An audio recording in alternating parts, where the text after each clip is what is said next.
I am Brian Lee Durfee, author of The Forgetting Moon and The Blackest Heart and The Lonesome Crown, published by Simon & Schuster's Saga Press. You can see the books over there on the table.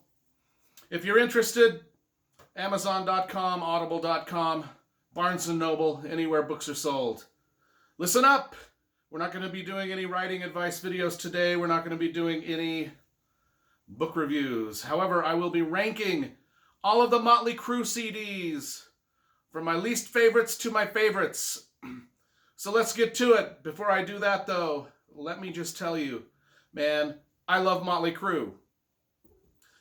When I was a kid, if you've seen some of my other music review videos, I was huge into bands like, in junior high school and elementary school, I was huge into bands like REO Speedwagon, Styx, Journey, Foreigner, Fleetwood Mac, Heart. Arena rock bands, man. That's where it was for me when I was a kid. Loved them. One day, I grew up in Sevier County, Utah.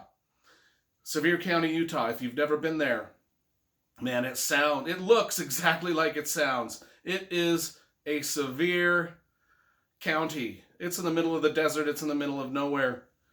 Growing up there, I felt like Luke Skywalker on Tatooine. If there was a center of the universe, Sevier County, Utah was the farthest place from it. Rock and roll music meant a lot to me back then. It was my one escape, along with books. Like I said, I was huge into the arena rock bands. I remember my friend asked me to go to the big city with him once, Salt Lake City. Gonna go shopping at the malls. It was a big trip for me. I went for the bookstores. We wandered into the record store. And everywhere I looked in the record store, there were these posters and just all sorts of merchandise for this band I had never heard of. But man, they looked so badass. I mean, I was like, I don't care what kind of music they're into. I don't care what's going on. Those posters are cute, cool. That album looks cool. I'm buying it.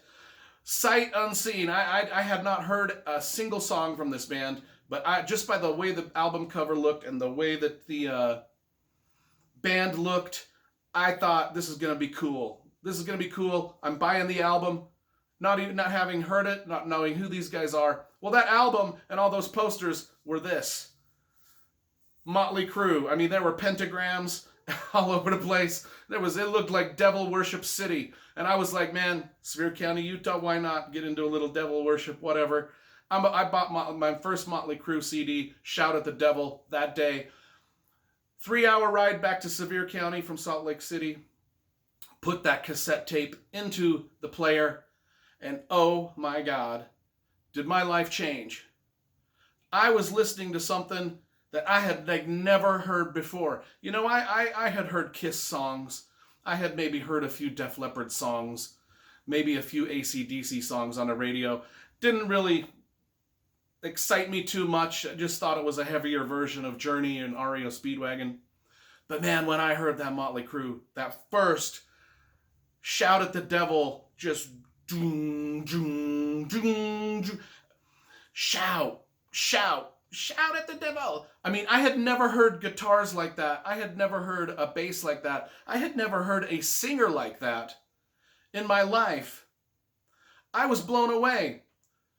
I'm going to stop right now and say the cat is playing with the cord that's going to the camera. So if everything tips over, I blame the cat. Miss Kitty, go! Go, Miss Kitty, go! I'm going to take the cord away from her so this doesn't end in disaster. Stop it! Leave it! Leave it, Miss Kitty, leave it! She's going to tip things over. Sorry about that. She's back playing with the cords. I apologize. Motley Crue, man, they changed my life because finally I was listening to a band that, man, and not only that, but I started collecting every magazine article I could about these guys. I was into everything. I went and bought their first album, Too Fast for Love. I listened to those two albums like every day for like 2-3 years straight, just in anticipation of their third album coming out. And man, when Theater of Pain came out, I was first in line, man, because I'd been waiting months and months for that album to come out. And I'm telling you, I was worshiping these guys. Everything that they said resonated with me. Everything that they sang and all the music they played, I loved it. I gotta tell you, I'm into these guys huge.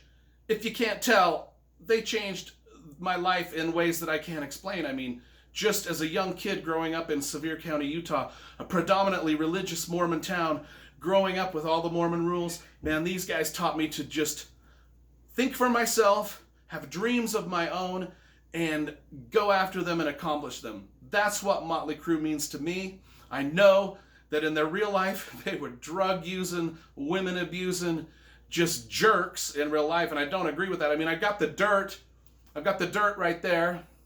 Love that book.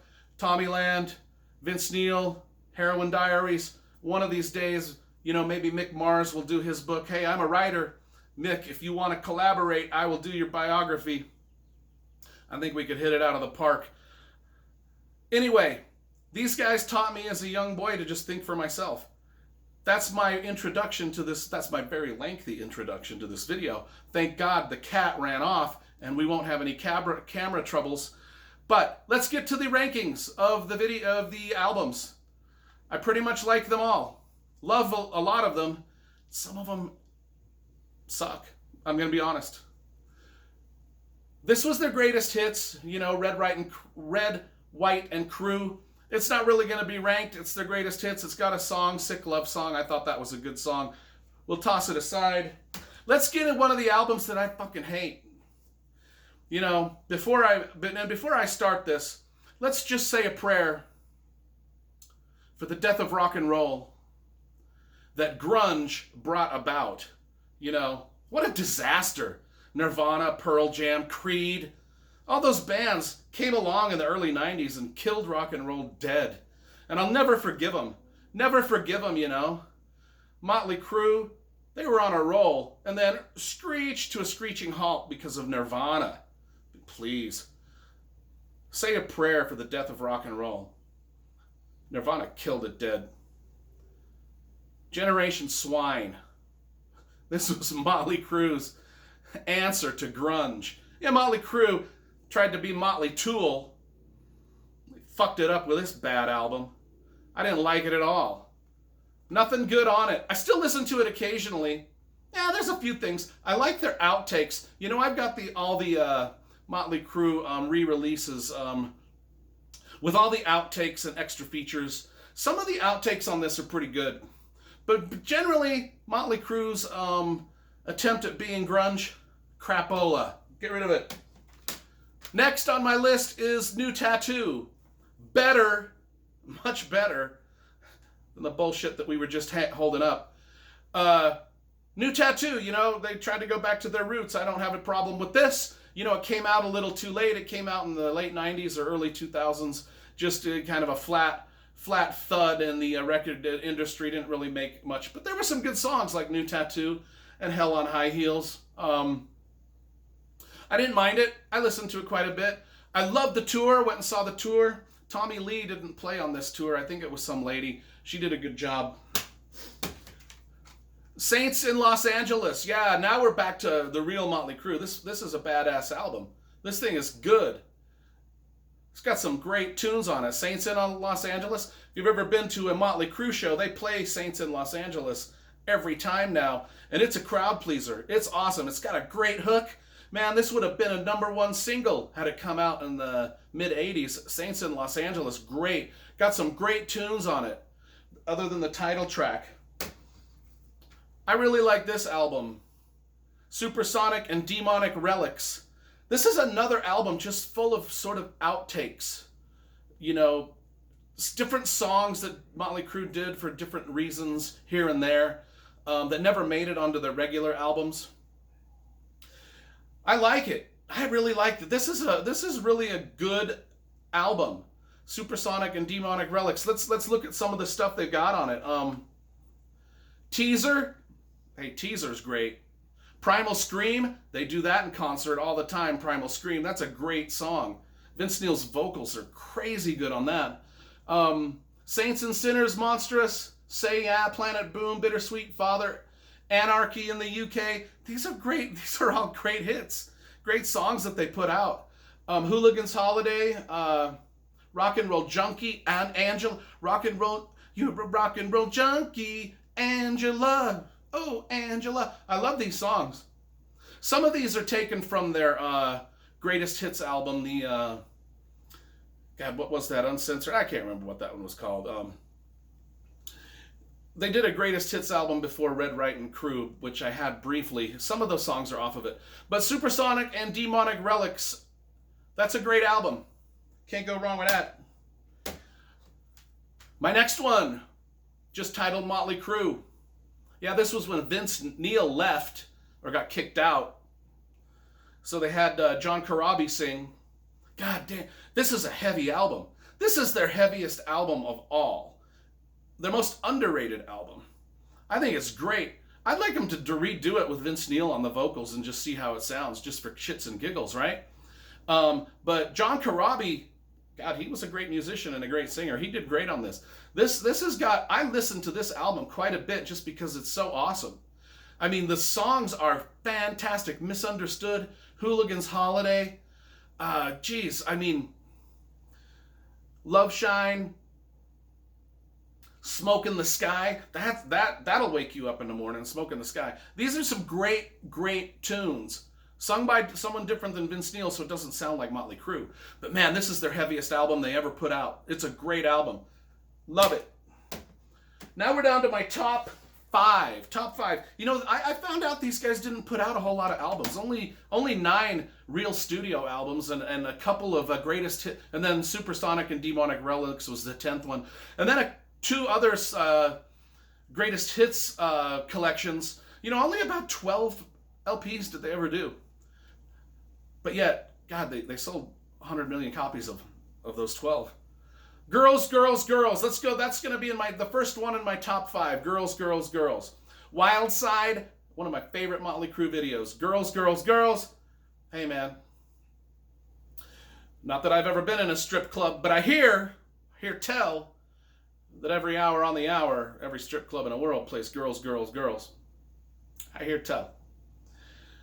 Dancing on Glass, Bad Boy Boogie, Nona. I love Nona. And on Supersonic, and actually on this one, they do an extent, because all of these remasters that Nikki Sixx put together have a ton of extra features and extra stuff on it. And one of the things that is on this is a longer version of Nona, which got a rock and jam at the end of it, which should have went on the original album because it's that cool.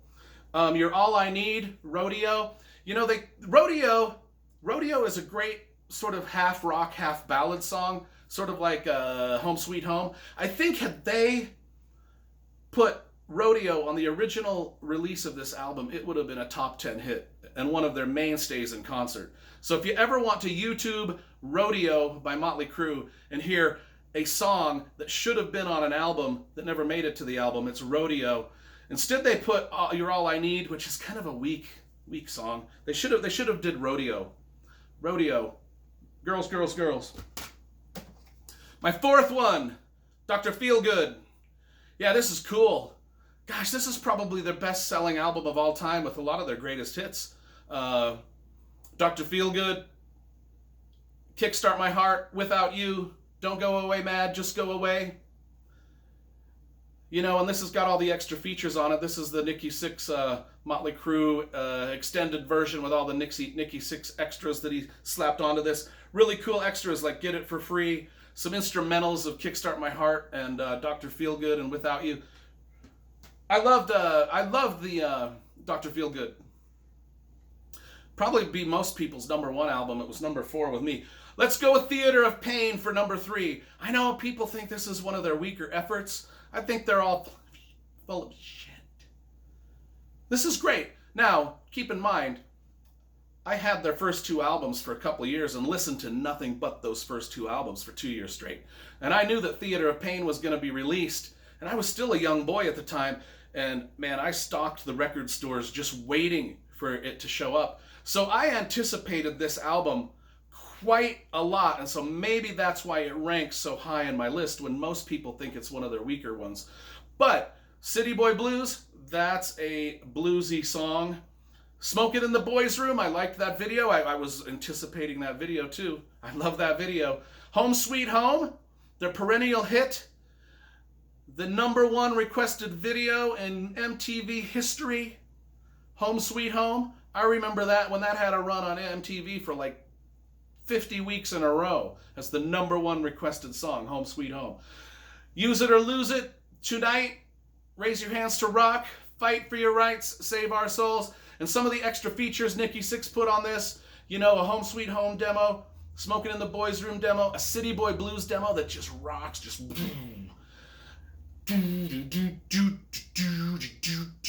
a heavy guitar beat. Keep Your Eye on the Money, great. My second favorite is their first album, Too Fast for Love. I love that cover. It's probably my favorite cover too. I know it's a riff on an old classic rock cover of some sort, but I can't remember what. Live Wire. Man, when I hear these songs, it takes me back to Sevier County. Whenever I hear anything off of Live Wire, I am a kid again in Sevier County, just driving through the desert, listening to Motley Crue. It just, you know how songs just take you back in time. This whole album just takes me right back to when I was a kid, you know, trying out for freshman high school football games, whatever. Live Wire, Come On and Dance, Public Enemy, Take Me to the Top, Piece of Your Action, Starry Eyes, On With the Show, all of them great. And then in this extra features enhanced package, we get Toast of the Town, Tonight, Stick to Your Guns, all great songs that could have been on this album. I love Too Fast for Love, my second ranked Motley Crue album. Of course, this is the last one, Shout at the Devil. This is the one I bought in the shopping mall on my shopping trip to Salt Lake City. It meant a lot to me, and it still means a lot to me. I know every riff, I know every drum beat, I know every lyric of every song. From Red Hot to Knock 'Em Dead Kid to 10 Seconds to Love. If they ever play that in concert, that's a great concert song. 10 Seconds to Love, they jam that one in concert. Shout at the Devil, Looks That Kill, Helter Skelter, Too Fast for Love. By the way, Too Fast for Love, not Too Fast for Love, Too Young to Fall in Love, Too Young to Fall in Love, Too Young to Fall in Love. I am not as good as Vince Neil, although some might say that I am in his later years. No offense. Vince Neil's lyrics on these early albums were second to none. I was obsessed with these guys, especially Vince Neil's lyrics. I thought they were so unique, so powerful, so different from everything else out there. I don't know what happened. I don't know what's happened lately, but, you know, I still love the band. I still love the band. Vince Neil is still my guy. He's still my guy. You know, we all get old. We all get heavy. I mean, you look at pictures of me when I was 21 and compare them to me now. I'm like a fat-faced motherfucker. Kind of like Vince. Anyway, I loved this album. My #1 ranked Motley Crue album of all time. Can't go better than Motley Crue. I know a lot of the music critics and a lot of the music snobs hate them, but that's because they're just hipster doofuses. They don't know what the fuck they're talking about. Motley Crue. I ranked them. I love them. Give them a shout out. Every book that I write is dedicated to Motley Crue, Stephen King, and the Oakland Raiders, because those were the 3 most important things to me as a kid. Every book I write, man. Motley Crue. You got it.